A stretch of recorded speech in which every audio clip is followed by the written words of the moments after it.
वंदे कृष्णं जगद्गुरु, वंदे कृष्णं जगद्गुरु, वंदे कृष्णं जगद्गुरु। मित्रों, आज का विषय जीवात्मा एवं परमात्मा है। श्रीमद् भागवत गीता अनुसार जो समस्त शरीर में व्याप्त है, उस अव्यय यानी जिसका व्यय न हो सके, जिसका क्षरण न हो सके, उस अव्यय आत्मा को नष्ट करने में कोई भी सक्षम नहीं है। वह आत्मा अविनाशी है। प्रत्येक शरीर की व्यष्टि आत्मा होती है और जीव की इस आत्मा का आभास उसकी व्यष्टि चेतना से अनुभव में आता है, दृष्टिगोचर होता है। आत्मा की व्यक्तिगत चेतना द्वारा ही मानव को सुख दुख की अनुभूति होती है। आत्मा अति सूक्ष्म स्फुलिंग भौतिक स्थूल शरीर का मूल आधार है, अर्थात आत्मा आत्मस्फुलिंग है और भौतिक स्थूल शरीर का मूल आधार है। प्रत्येक मनुष्य की आत्मा हृदय क्षेत्र में अवस्थित होती है, परंतु इसका प्रभाव संपूर्ण शरीर में व्याप्त है या होता है। प्रत्येक मनुष्य या अन्य प्राणी का शरीर चेतना रहित हो जाने पर मृत हो जाता है।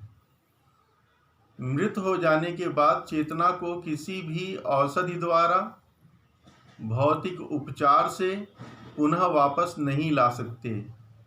यह चेतना किसी भी प्राकृत संयोग के परिणाम स्वरूप नहीं है, परंतु आत्मा ही चेतना का मूलभूत कारण है।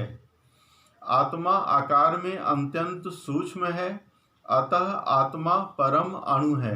प्रत्येक जीव की आत्मा 5 प्रकार के प्राणों में अवस्थित होती है। यह 5 प्राण हैं। प्राण, इनके नाम हैं प्राण, अपान, व्यान, समान तथा उदान। ये सभी प्राण हृदय से संयोजित हैं और देहधारी जीव के पूर्ण शरीर में इनका प्रभाव व्याप्त रहता है।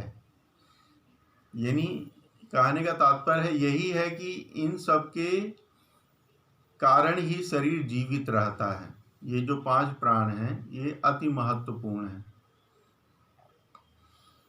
परमात्मा परम विभु अर्थात परम पवित्र विराट आत्मा है। परमात्मा की चेतना अनंत स्वरूप में सर्वव्यापी है। सृष्टि के प्रत्येक अणु, परमाणु, तत्व तथा महाशून्य में समान रूप से व्याप्त है, अर्थात परमात्मा जो है उसकी चेतना अनंत रूप में सर्वव्यापी है और वह सृष्टि के प्रत्येक घटक में समान रूप में व्याप्त है। परमात्मा के ही नित्य चेतन अविनाशी परम अणु अंश को ही जीवात्मा कहते हैं। तो यहाँ परमात्मा की जो व्याख्या हम समझ सकते हैं कि परमात्मा का नित्य चेतन अविनाशी, यानी जिसका विनाश संभव नहीं है, जो चैतन्य स्वरूप है, जागृत स्फुलिंग है और स्वयं परम अणु रूप में है। इतना सूक्ष्म है कि उसको वह जल्दी अनुभव में नहीं आता। विविध यौगिक प्रक्रियाओं द्वारा गुजरने से अपनी आत्मा को परम शुद्ध करने पर, यानी हमारी जो चेतना है, आत्मा तो स्वयं शुद्ध होती ही है, हमारी चेतना जब परम शुद्ध हो जाती है तब आत्मा के दर्शन होते हैं। तो परमात्मा के ही नित्य चेतन अविनाशी परम अणु अंश को ही जीवात्मा कहते हैं।